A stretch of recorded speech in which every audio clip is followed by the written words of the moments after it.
माँ जी, हम सर्वे करने के लिए आए हैं। हम ये जानने के लिए कि आपके घर में बहू कैसे रहती हैं।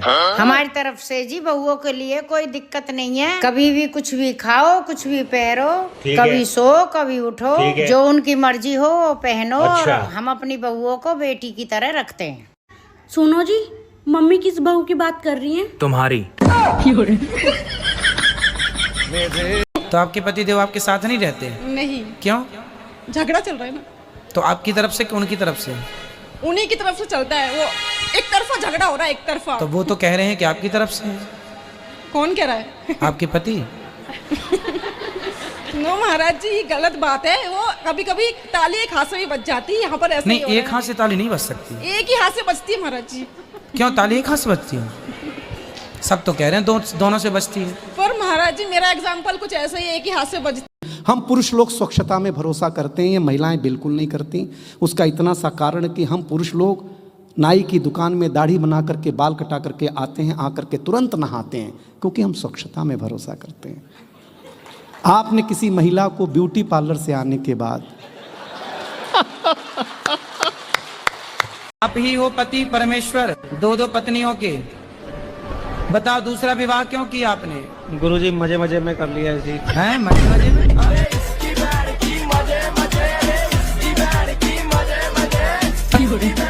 हम ना तो भाजपा ही है, ना कांग्रेस के हैं, ना आपके हैं। आपकी बात में तो मैं बताऊं, नेहरू जी एक किताब लिख गए, भारत एक खोज।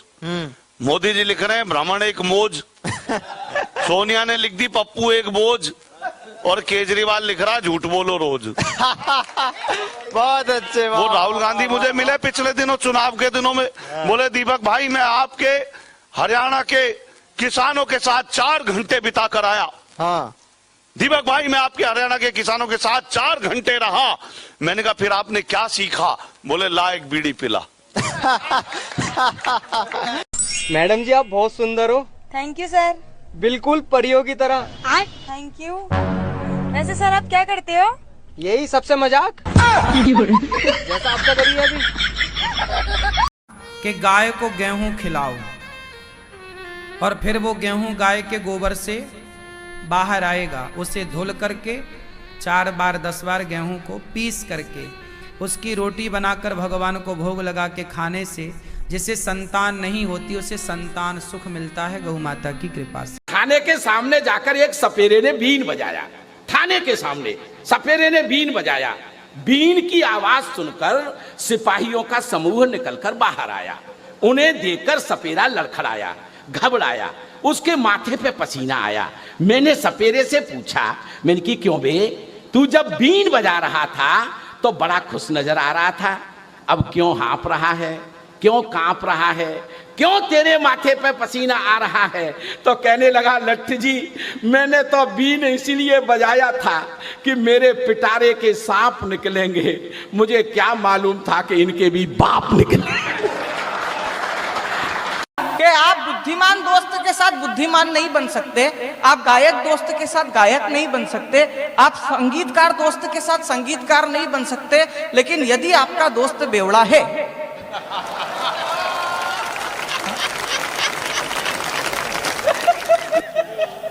पहले गुरु तो यही रहते, पीले पीले कुछ नहीं होता, पीले पीले कुछ नहीं होता। किस्मत अच्छी थी कि रावण के 10 मुंह थे और वो पुरुष था। अगर रावण महिला होता तो राम को बोल बोल के मार देता। भाई साहब मैं सही बता रहा हूं। अध्याय समाप्त हुआ। तो आपके पति देव आपके साथ नहीं रहते? नहीं। क्यों? झगड़ा चल रहा है ना।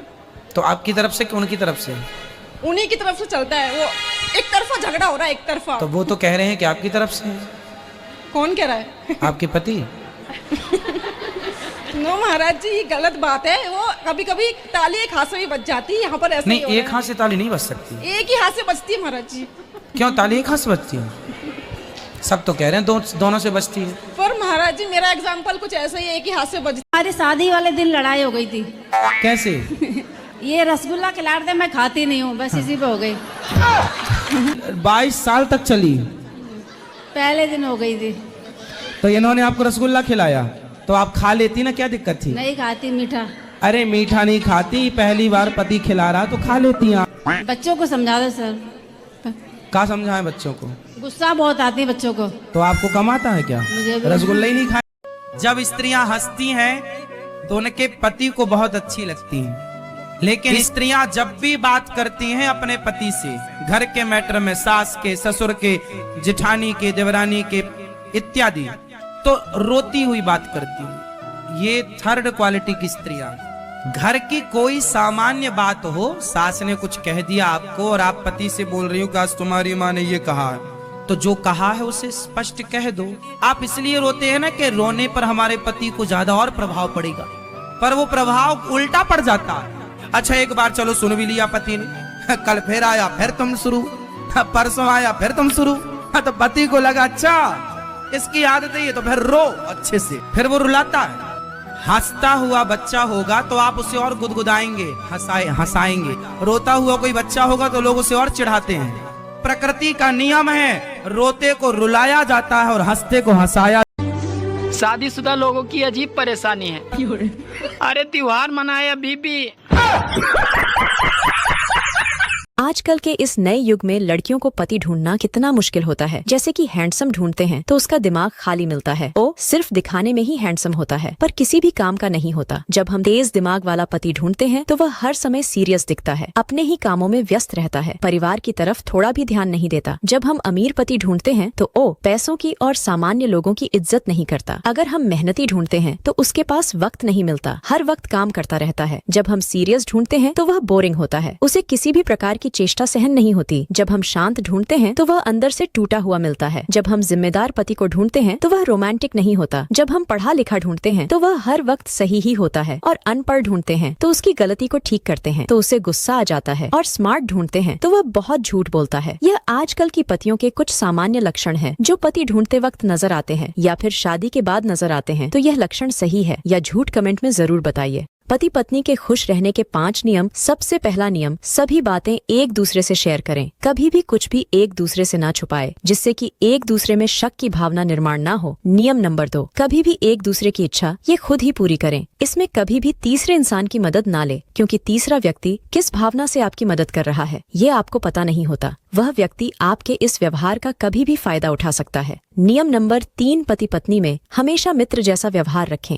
जिससे कि कोई भी बातें एक दूसरे से शेयर करने में किसी भी प्रकार की अनबन नहीं आएगी। नियम नंबर 4, छोटी मोटी बातों में कभी भी एक दूसरे से झगड़ा ना करें, जिससे कि उसका रूपांतर बड़े झगड़े में हो और आपके रिश्तों में दरार आ जाए। इसका हमेशा ध्यान रखना चाहिए। नियम नंबर 5, कभी भी अपनी या अपने घर की बात किसी भी तीसरे इंसान को नहीं बतानी चाहिए, क्योंकि तीसरा इंसान कभी भी आपकी इन बातों को लोगों को बताकर आपका मजाक बना सकता है। आपको क्या लगता है, यह बातें सच है या झूठ? कमेंट में जरूर बताइए।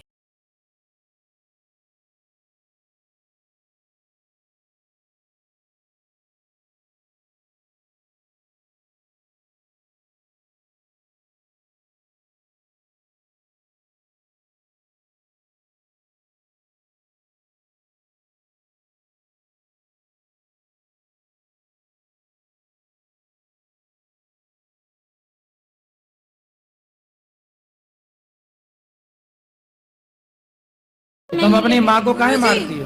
बाबा प्रेमानंद जी को इन्होंने गालियां दी थी, मैं कैसे बर्दाश्त कर लेती। इन्होंने संतों को गालियां दी थी और आपको गालियां दी थी, जो मैं बर्दाश्त नहीं कर पाई गुरुजी।